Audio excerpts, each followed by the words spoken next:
Enotria the Last Song went unheard by most people, but it's one of the more recent Souls-like set in a fantasy version of Italy, and I can't really say much more than that because I didn't really pay attention to the story. I'm sure it's good, just not something I tried to follow personally. What I can tell you, however, is that the reason I wanted to make this video is because of how bad the bosses in this game are. We strongly believe fun is at the heart of a good game. That's why we've chosen to focus on a push-forward combat approach with fast and responsive dodge rolls and quick steps. There are no giant shields to cower behind. Instead, you are emboldened with our chainable parry system alongside multiple modifiers. That said, I'm not emboldened by hatred for this game to make this video, because I actually mostly enjoyed it for its massive, beautiful, well-designed areas and satisfying combat. For their first outing, I give them massive props for the final area alone.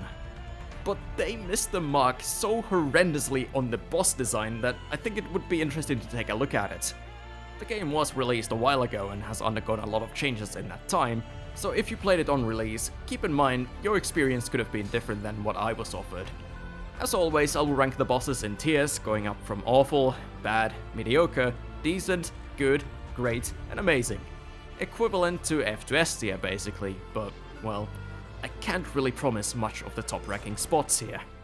With that said, let us unravel this mess starting from number 27 and the worst boss in the game. Zanni, the First Mask, who undoubtedly earns the bottommost tier of awful, and even then it doesn't feel low enough.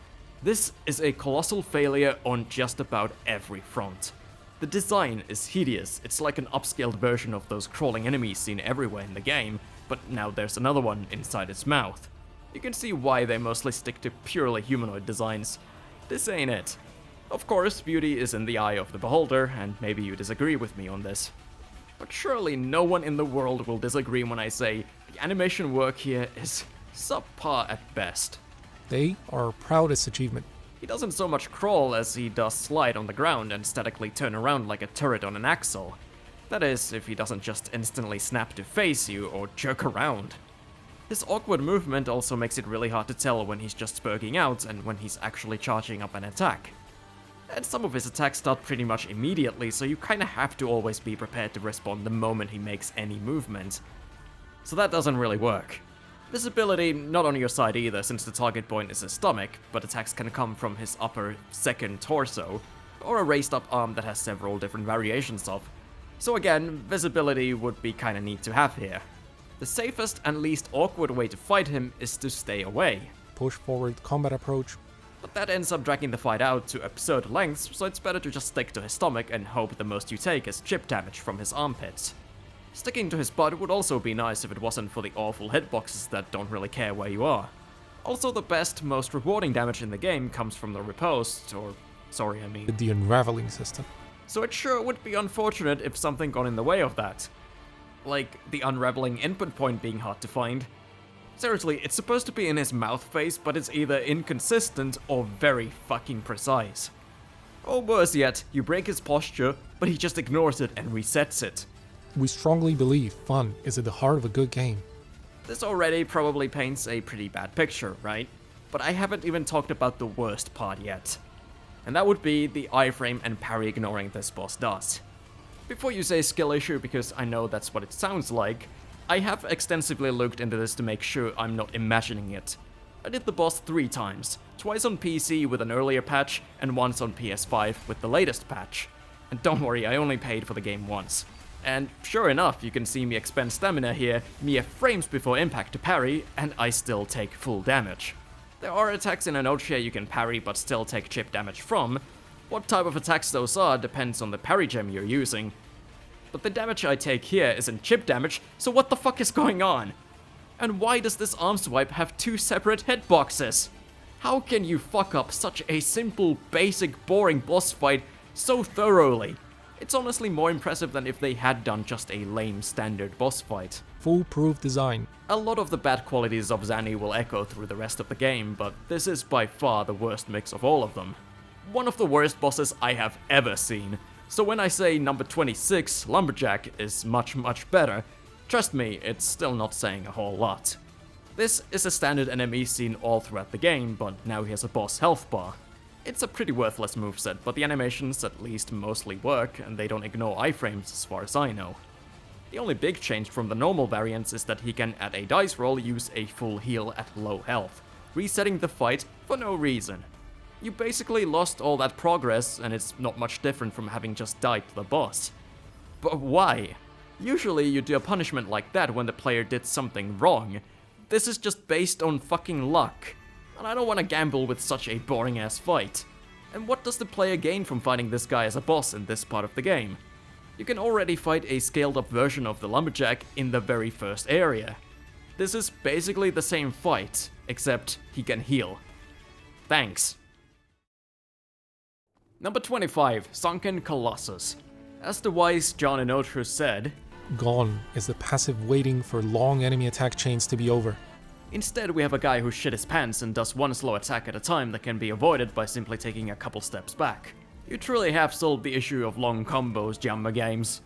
I sure prefer this over roll slop like Mesmer and Melania. And to make sure the fun and revelry never stops, they fueled this guy with a colossal health pool. And because he's so fun, why not also have him be a regular enemy before and after this encounter? The more the merrier. Number 24, Astrarium Magister is one of many mage-type bosses in Enotria, and despite having one of the prettiest arenas in the game, she does very little to warrant it. She's pretty much entirely a remix of spells and melee attacks from prior bosses and enemies. No pun intended, cause she borrows a lot from the Red Prior, so prior bosses, Red Prior, you know, there might be a joke somewhere there.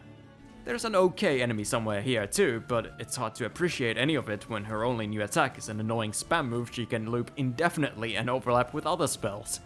At least her defense is pathetic enough to balance out her inconsistent offense. Another example of a bad mage boss would be number 23, the goddess of life and death, Maja. With such a badass title and the implications of it, you might imagine a pretty epic battle for the ages. I mean, this is where I assume Vermiglio is drawing his powers from, so surely that's just a taste of the terror she can unleash. You probably wouldn't assume her to be just another basic human mage boss that's largely reusing attacks you've seen before, as well as sharing the same skeleton with other female enemies.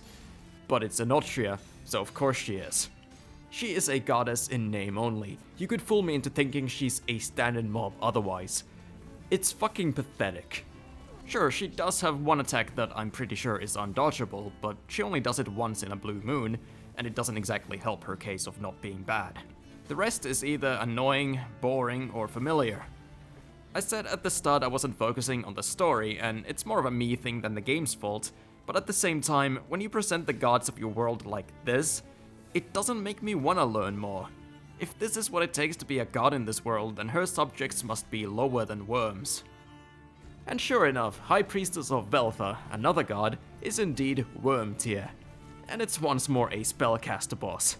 Look, spellcasters can be good. It has been known to happen every once in a while. They just need good spells and working AI. Foolproof design. She has her own servants backing her up at the start, and I don't see much value in them. Either you do the stupid thing I did and just try to bum rush the boss with them still active, and that method will have you wanting to Moretta.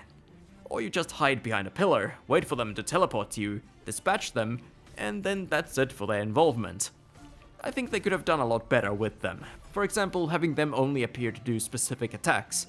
Maybe have them be synchronized with the boss or each other. Basically, use them as attacks instead of just being a nuisance to be rid of so you can focus on the High Priestess, who once again shares lots of moves with others. It's beginning to be hard to tell these bosses apart when, coupled with their mediocrity, they all have the same flavor to them. Maintain variety. Now this might be an unfair comparison with the difference in dev team sizes and budget, but I still want to highlight how in Black Myth Wukong, despite having lots of mediocre bosses, you would never mistake one for another. That's the ideal variety you want to strive for, and it might be unrealistic for Jammer games, but I don't know, these guys did some incredible work with some of the areas. But even in her own bubble, High Priestess of Veltha is not a respectable fight. Not a fan of the orbs that go against the push-forward combat approach they went for. The AI has a tendency to break, and the magic shield's vulnerability is inconsistent. Sometimes it takes one hit to break, sometimes way more than that. And she can get stuck in a loop of non-stop bringing it back. We strongly believe fun is at the heart of a good game. Stop spamming it! Stop! It might be funny, but I did not have a good time here. Fuck fucking core! Whatever that means. 21. Gran Paguro. Forgive me if I come across a little crabby here, but this boss made me saltier than the sea. First it pops out of the sand, then snaps back in and does damage when you're nowhere near it. Then, despite being a non-humanoid enemy, it fights just the same, with just slashes, stabs, and slams. The Dark Souls 3 crabs are unironically better and they're just standard enemies. What sets Paguro apart a tiny bit from humans is its ability to ignore the recovery period after unraveling. All other enemies have to slowly get back up, which is often a good opportunity for you to heal or charge up an attack. Paguro on the other claw, straight back to action. Who knows if this is intentional or not, because Enotria. Anything goes. The crabbiest part though is when the boss does a nigh unavoidable breath attack. Comes near instantly, looks like shit, and covers more ground than you can dash out of if you're not already in an ideal spot. So, that's just great. Fun. The little credit I can give Gran Paguro is that at least in phase 2 it can chain attacks together and mix up their order, and later in the final area you have another variant that can add area denials to add position checks. That one would actually be decent if it wasn't for the breath attack it can still use in a pinch. I was lucky enough not to see it, but I know it exists. Astrarium Magister's sister, the Ascendant, also exists, but I would forgive anyone who forgot that she did. Unlike her sibling, she suffers from a lack of defense, but unlike her, she at least has her unique moves. And by unique, I mean specific to this enemy type, because both sisters are also reused regular enemies. Of course. Though, unlike, say, Lumberjack, I can give her the tiniest of props for warranting a stronger version since the standard mobs are stun-lockable punching bags. Here I at least had to engage with her moveset, which isn't very engaging, but the spin dance is kind of fun to parry. I think this game could have done with more rhythmic combos like this. Number 19, Simulacrum of Veltha is another good showcase of a mediocre boss that doesn't stand apart and will be forgotten by most players the moment they leave the room. Even if there is another Simulacrum right there.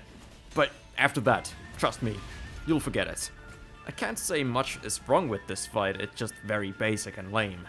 His jump attacks have him land mid-air, he's prone to miss you at point-blank range, and even his wombo combo that has him jump behind you just feels like it lacks any impact. He's not bullshit, but he is void of a single positive trait while having all the disadvantages of being in Enotria, and all the jank that comes with it.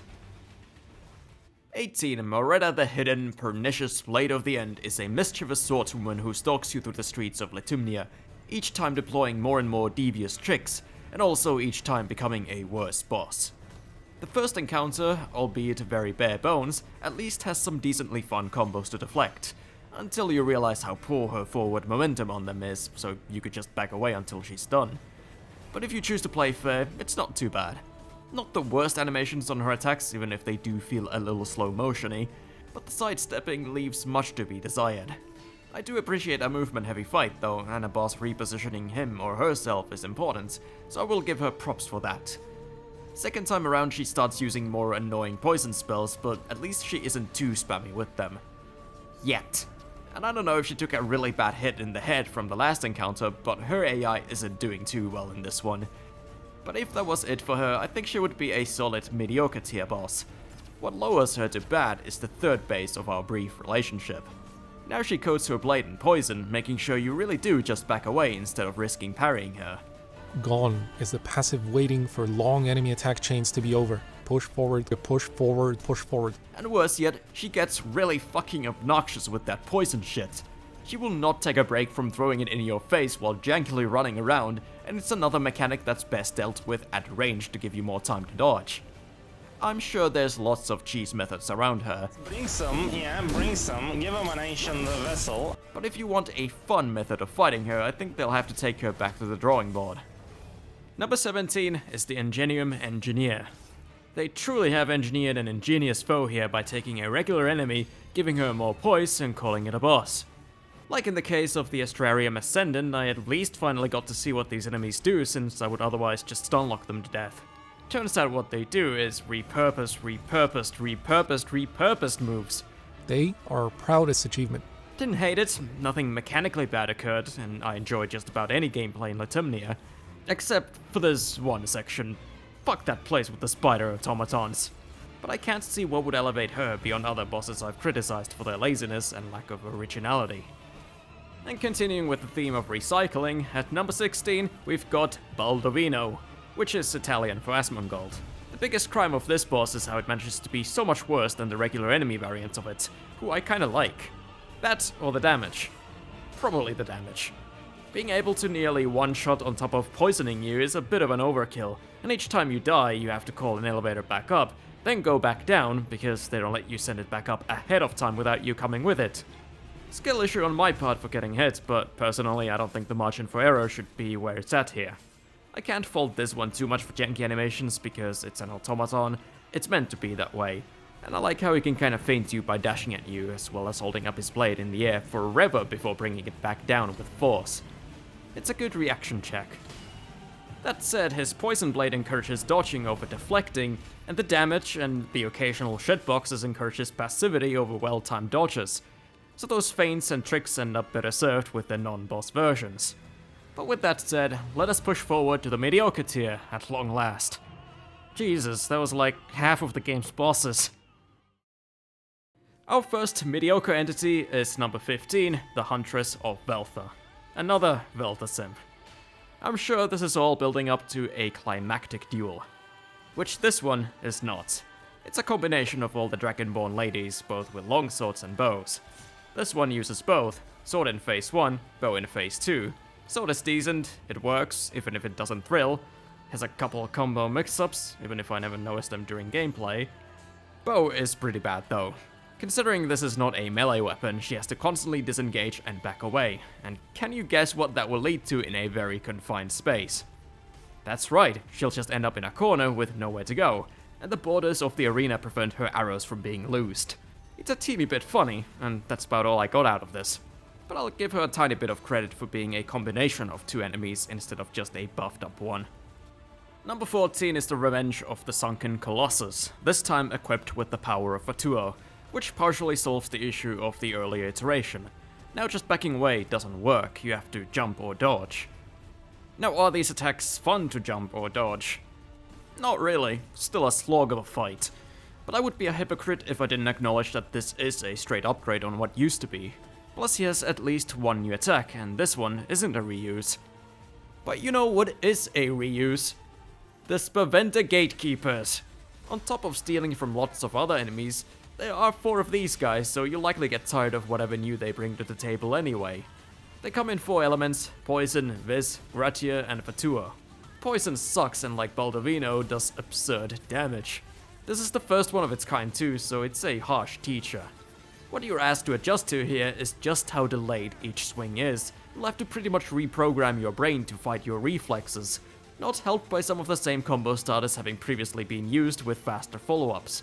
But if you do manage to train your brain for it, getting in the zone does feel pretty good, and I like the thrust combo that requires spacing as well as a time dodge.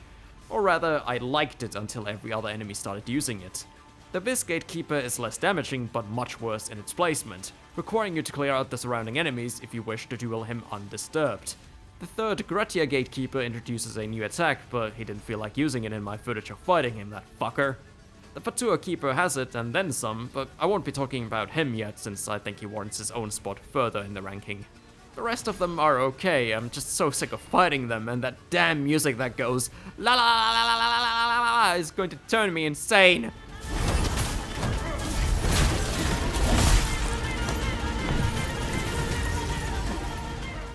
Number 12 is my favorite enemy to boss in Litumnia, Master Gondolier. What sets him a little bit apart is how the regular variants can't fight back at all, and even if they do, they have a more limited moveset. Their master feels more aggressive, has some AoEs to help close the gap, and doesn't rely much on past assets. Still easy as shit and forgettable, but he meets my bare minimum for a throwaway mini-boss.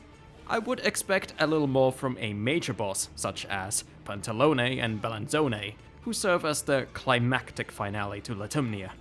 As mentioned numerous times before, I'm a big fan of this enormous, intricately put together city, and having it be capped off by a worse Godskin duo and whatever the fuck that phase 2 is felt like a sham. That said, this being Jammer Games taking a crack at the Ornstein and Smough trope isn't a completely disastrous result.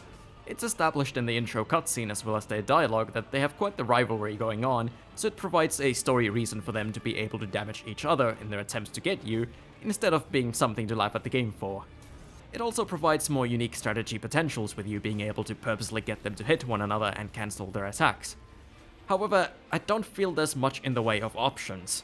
The big question in Ornstein and Smo is who do you target, big guy or the little guy? Your choice matters a lot. Here, if you try taking on Pantalone with Balanzone casting spells in the back, you're doing it wrong. It's so much easier to target Balanzone first and then duel Pantalone. So it's not super Balanzone-ed.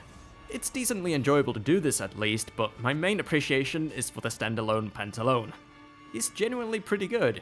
There's some meaningful mix-ups that require fast reactions, attacks have good forward momentum to keep you from outspacing them, and the animations are smooth and readable. Alright, so it's actually a pretty decent boss. I'm pleasantly surprised. Oh. Oh no. A melted ruler has appeared. This is straight up garbage. It cannot move from its position. At close range, it can't do much else than do a single stomp on loop. Its one range spell is one I don't know if you can even dodge. And of course, it's another one of those fucking homing balls. What is with this game and homing balls? There are other ways to make spells, god fucking damn it. They are our proudest achievement. This is just a joke, and I don't think it's meant to be considering how they gassed this fight up in the marketing.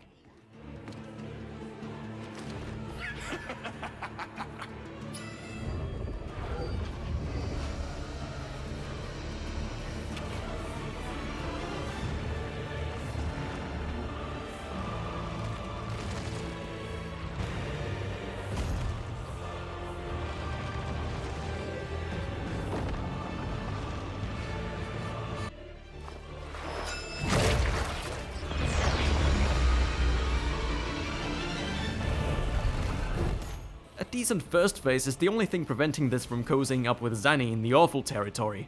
Instead, they get to be side by side with Vermiglio, the king of the mediocre tier.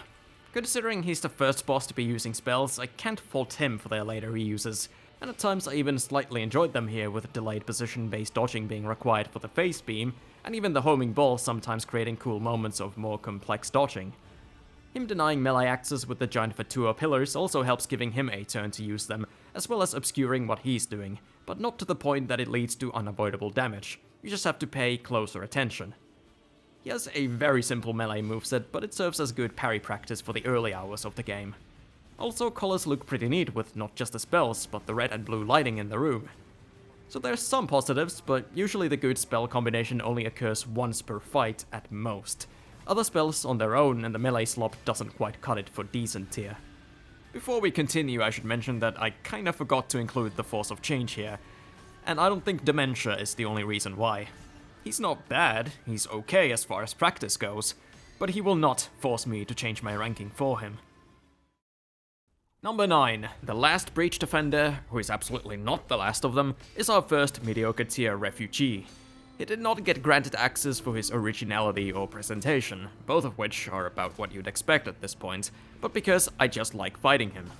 Parrying big, slow, column makeshift hammer slams feels good, and he has a good mix of them. Jump attack is cool, and he's got one of those rhythmic spin combos that I'm all for. Only disappointing thing about him is his use as the end destination of a rather long side route. He's not end goal material for a level, more of a mid-journey fight. And yet, when it comes to the very last boss in the game, it kinda feels like the same situation. That would be Pulcinella, Cantor of the Last Song. He's one reverted change away from feeling like an NPC fight in place of a real boss, but the little addition of his hammer slams now creating light effects on the ground helps quite a bit. And while my enjoyment of parrying them carries over from the Breach Defender, it is worth pointing out that this is indeed the true ending boss, reusing moves from a regular enemy turned mini-boss. For what it's worth, they did speed up the animation a little bit, so I didn't notice it at first. I also at first didn't notice the phase light beams being from Vermiglio, so I guess good job making the remixes more subtle. But what you'll definitely notice right away is your mask or roll being removed from the start, which limits the special attacks you can execute. Luckily you won't be needing them because just waiting for him to summon the homing orbs and parrying each of them is enough to bring him to heal. It's shocking how pathetic he becomes with this strat, and I don't think a final fight should have such a glaring weakness. Music at least felt appropriate for the context, and I thought him using the banjo as an attack as well as a self-buff was creative and fun. It's enjoyable enough, it's decent, but it doesn't end the game on a very high note. No pun intended this time. Also, gotta mention, the Curtis shield charge is fucking cancer. Number 7 is Sanctum Zealot, a boss I enjoyed in the moment, and then forgot about the moment I fought the next one, which was like 4 seconds later. He's a nice break from the non-stop Spaventa Gatekeepers at least, despite also sharing some of their attacks. But what they don't have is the Artorias flip jump, which is cool. Although with 100% precise tracking, I'm not sure how dodgeable it is. So maybe it's a good thing they don't have it. Still, he manages to feel pretty distinct from most enemies, even if he didn't stick out enough for me to remember him afterwards. He's got stuff besides the Artorias flip that's entirely unique to him, such as his ability to enlarge his sword to do projectile slashes. What he lacks that the Gatekeepers don't, however, is proper drip. Those guys are fucking awesome looking knights. This guy is dressed like a clown with a dick on his head. We have the Goddess of Strife, Veltha, at number 6. With so many bosses named in her honor, as well as the entire surrounding area paying tribute to her, one might think it would be reasonable to have her entrance be somewhat noteworthy. But if you've learned anything from how they treated the other goddess, you'd know to expect less. A while after I had killed her, I had this moment of, oh yeah, when are we getting to fight Veltha? She's mentioned a lot. I completely forgot that this is her because of how random her encounter felt. You just fist a red sign and there she is, no more impressive or imposing than her followers. She isn't even the end of the level boss. No, they gave that honor to fucking Sunken Colossus. So I again think presentation-wise, this is awful. But as for her fight, it's got a lot more going for it than most. She's pretty tough with strange timings, quick attacks, some odd delays, lots of varied ranged options, deadly optional follow-ups, and a phase 2 mechanic where whenever she sidesteps she leaves behind a little orb that will shoot out a couple seconds later. It can combo in an unfortunate way with her other abilities at times, but other times it can combo in a fun way. There's been a lack of creativity in boss mechanics so far, but this is a fairly unique idea, and if expanded upon, it could be great. She does have lots of recycled stuff too, but they're mixed in with her unique flavors well enough, and do overall give her a decently large moveset. That said, I'm reminded once more of the developer's desire to end this era of passive waiting for long enemy attack chains to be over. In Enotria, you don't have to wait to have fun. Which is funny because that's more prevalent here than in any Souls game I have played. So what's different about this versus, say, Malenia, who is often cited as having endless combos, yet she's revered? For the most part. Well, I think a big reason why is because her combo lengths depend so much on you, not just the mood of the boss.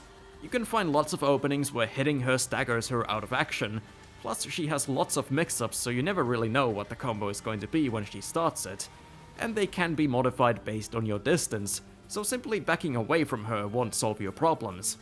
That is what actually encourages push forward combat. When Veltha stomps the ground, I know what's coming, and I'd rather not memorize all the timings to the long-ass combo when it's so much easier to just create some distance and wait it out, and punish at the end. So overall, I think she's satisfactory, but also kinda lame. If it wasn't for Giangurgolo's parry ignores being fixed, he'd be in the awful tier. But it seems they have been, so he's number 5 instead. Still, my first experience was absolutely miserable, and whether I would win or lose was entirely up to luck. I was only physically able to win because eventually, like every other boss, his AI stopped. Foolproof design. I was not ready for the John Gargamel redemption story on my replay through where I could now actually fight him. It was kind of a thrill, honestly. This game does a pretty good job with mixing up the order of attack chains, and the lack of certainty here really kept me on edge because of how fast you need to adapt, and how much you're punished for failing to do so. And the single most satisfying thing in the whole game is parrying his glowy-eyed charges, which are a distinguishing mechanic for Giancarlo Esposito. If there's no glow, it's a normal attack. Red eyes, you can't parry him. White eyes, you can. He doesn't give you much breathing room otherwise, so getting those stuns feels so rewarding. However, there are still some issues, some bullshittery, some baffling design choices that helped shape my negative first impressions. First oddity is his jump back move, which, to my reaction time, is completely impossible to read before I'm already hit by. He tends to love doing it after first pawing at you for a while, and I began to notice a pattern. Every 8th hit, he would jump back. Most of the time. I don't know why, I'm not sure it adds much, but fine. He can cheat and do it much earlier, but only rarely, so I'm not sure if this is by design or by accident. Something I thought to myself a lot playing this game. Other than that, the start of the fight is really boring, even if it is helpful practice for the much harder second phase. Here the 8-hit rule is thrown out the window, and instead we get animation cancelling that bait you to dodge or parry too early, as well as unavoidable chip damage from a roar attack. With my reaction times, it's just barely possible to react to in time for the animation cancelling to be able to dodge the change, and the roar attack doesn't do too much damage. So to me, these aren't completely fight ruining, but I do think they're bullshit, as is the jump back without the 8-hit rule on top of it looking stupid as fuck. So if someone out there hates the fight, probably most people, completely understandable. I for one appreciated some of the ideas and even some of their executions. Number 4 is gonna go to the Spaventa Gatekeeper, who has all the positives of the previous Gatekeepers on top of adding its own to the mix. Two mechanics in particular stand out. One, a modifiable thrust attack with numerous different possible follow-ups, so now you don't need just good positioning, but also a fast response to whatever he ends up doing with it. It's a good evolution of the attack I had started to get tired of previously. And 2, fatuo pillars that lift him up in the air before he sends out projectile slashes. I like this because I have a tendency to instinctively dodge through this kind of attacks, but here that's challenged by the fatuo pillar lingering long enough to burn you if you get too close when dodging. It also mixes in far smoother with the rest of his moveset compared to the other slower and more pace-breaking projectile slashes. If I wasn't so tired of the rest of that moveset due to its constant repeat, I could see him being in good tier. And moving on to number 3, we're still not there. Curtis, Prince of Laughter, should not be in the top 3 of any ranking, but in Enotria I think he stands out for having well-functioning attack patterns that encourage mixing dodges and parries more than almost any other boss. I prefer having certain attacks be imbued with an element and others without to support this, rather than just having one or the other for the whole fight. The only problem with dodging in this fight is how little room you have for it. Most boss arenas are quite good in this game, some even really cool. This one unfortunately sucks. That and the off-looking animation switcheroos keep him from being more than just decent enough. I love me some combo mix-ups and this game does a good job with them, this boss in particular, but it's only something that can elevate an already interesting fight to lasting greatness. It's courteous of him to have them, but besides the weapon imbuing, that's all he's got. Now, with only 2 bosses left, we can finally get to the good tier. Let's see if this shit was worth it. I wish I could say number 2, Arlecchino, is Kino, but as far as climactic finales go, he's not high up on that list. However, he does overcome many of the problems his predecessors had. He isn't a recycling bin, and his animations actually look pretty good for the most part. They have a little more personality, bravado, which is probably why they are tailor-made for him and him alone. I think many of the best bosses display a part of their story or personality through just their fight and animations, and that's why you wouldn't be able to interchange them. Something that this game sorely lacked for the most part, but I'm glad to be reminded of its existence here. Arlecchino also introduces a whole new gimmick, turning the parries back on you, as well as pairing them with counterattacks. And man, the sound design on his parries is so crisp. Only issue is that with his deflection staggering you, this can make his instant jump back unavoidable at close range. Would prefer a slightly longer windup and we're good. Still a solid mechanic overall and gives him a unique flavor. I also found him more nimble, agile and well-paced than most. He moves around quite a bit until phase 3 where his teleporting does that for him. This is another good ability with a caveat. Having to turn around and quickly adjust to his repositioning and whatever attack he might do thereafter is neat, and something different again, but losing lock-on and constantly having to turn it back on can get a little annoying. In this phase he also has Waterfall Dance, but with next to no forward momentum, so it ends up being another one of those attacks you just outspace. Though if the animation and damage was as is, I probably wouldn't want to deal with it any other way considering how long it can take to get to this point. He's one of the harder bosses in Enotria, but in a way that I found satisfying to get slowly better at. It was an experience that for the first time in the game reminded me of the addicting nature of Souls games. Also, until like a few days ago he shared a soundtrack with Zanni, and I haven't heard the new one yet, but I hope it's even half as good as this one. Zanni, you loathsome cunt, you did not deserve this theme. But on the topic of being a loathsome cunt and having banger music, number 1 is Capitan Spaventa the Great. Only, thanks to some terrible choices by the devs, I think he's Spaventa the Good, not great. This is the most well-executed boss in terms of build-up and storytelling through environment and mechanics. My favorite part is how prior to the encounter we take a ride up through his tower, only to find it hollow on the inside. It's a front, much like his exterior in the first part of our duel. And how is that duel? Oh boy, it's going to be hard to summarize. It's amazing. It's dog shit. It's fun. It's broken. It's genius. It's inconsistent. It's funny. It's maddening. There is so much gold underneath this pile of shit, and I did my best prospecting work to find it all. Firstly, there's an instant stomp attack. I can't react to it, but I can predict it. He tends to do it immediately after any one of his other attacks, so if he makes a sudden move after one, it's probably the stomp. After that, it's on cooldown so you can punish the next few safely. If he doesn't do the stomp immediately after an attack, you can probably get a hit in before backing away. What at first felt like total bullshit became one of my favorite aspects of the fight for how it changes how you have to approach him. Same could be said when, like any respectable halberd-wielding boss, he pulls out a goddamn gun. Again, surely bullshit with how rapid-fire it is and how much damage it does through parries. But then I tried backwards dodging it with careful timing, and now it's consistently doable. Along with shooting you, he can now use it to launch himself in the sky, use its kickback to charge at you, or slam down and shoot the ground. These are just really cool moves. Sky jump is a little broken with the halberd hitting the air instead of the ground, though if you parry it, it looks and feels a lot better. Gun charge is a great reaction check with how fast it is, and the gun pogo stick is satisfied to punish with a jump attack. On top of these, the fight has fantastic non-stop flow and movement here. If only I could end it here and just say this is a great boss. But unfortunately his AI is weird and almost like on a timer before he switches to a much more boring enemy.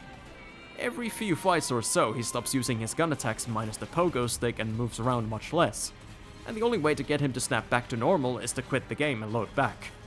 Really absurd, and I don't know how that happened, but it's still not the worst part. Because after defeating Spaventa the Great, his armor explodes and out comes Mikolash. Now he's a little bitch who just runs away throwing bombs and summoning endless enemies who can hit you before their model has loaded in. For storytelling purposes I get it, but they gave him too much health and made it too annoying for this to feel like a good subversion where you become the boss. Instead you become Walter White chasing after a fly and it almost ruins the whole thing. And while trying to get back, there's a good chance at some point his other, worse AI kicks in, and now what was once a great battle becomes a boring run back to an awful crapshoot.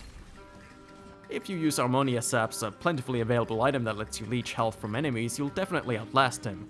But until I tried that, it was a disheartening experience.